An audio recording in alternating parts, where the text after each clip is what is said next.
ମାନେ ଦେଖନ୍ତୁ ଆଜି ମୁଁ ଘରେ ଭିଡ଼ିଓ ଗୁପଚୁପ ବନେଇଥିଲି ଆମର ଶ୍ରାବଣ ମାସ ପାଇଁ କାହାକୁ ଖାଉନୁ ପିଆଜ ରସୁଣ ସେଥିପାଇଁ ପୁଅ ଦିଦି ଗଲା ମୁଁ ଡ୍ୟୁଟିରୁ ଆସିଲା ପରେ ମମ୍ମି ଗୁପଚୁପ ଖାଇବି ସେଥିପାଇଁ ଘରେ ମୁଁ ଗୁପଚୁପ ବନେଇଛି ବେଶୀ ପାତ୍ରରେ ପାଣି ଖଟା ପାଣି ବନେଇଛି ଆଳୁ ଆଳୁ ଚକଡ଼ା ଏଠି ବସି ଖାଇବାକୁ ଦେଉଛି। ପୁଅ କେମିତି ଲାଗୁଛି? ଭଲ ଲାଗୁଛି? ଏ ବନେଇ ନଥିଲି ପ୍ରଥମ ଥର ପାଇଁ ବନେଇଛି ଏବେ ଆମ ଫ୍ୟାମିଲି ସବୁ ବସିକି ଖାଇବୁ ତାକୁ ଡାକୁଛି ଆସିବି ଖାଇବା ପାଇଁ ଆସନ୍ତୁ ଖାଇବ।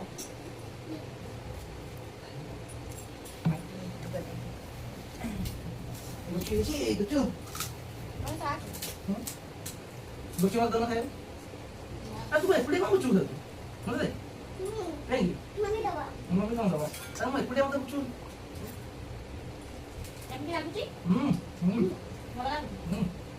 ବେଟା ଭଲ फैंटास्टिक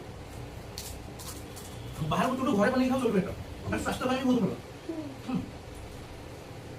ସରିବାକୁ ନାହିଁ ସେ ଖାଉଛି ଭଲ ସାଙ୍ଗମାନେ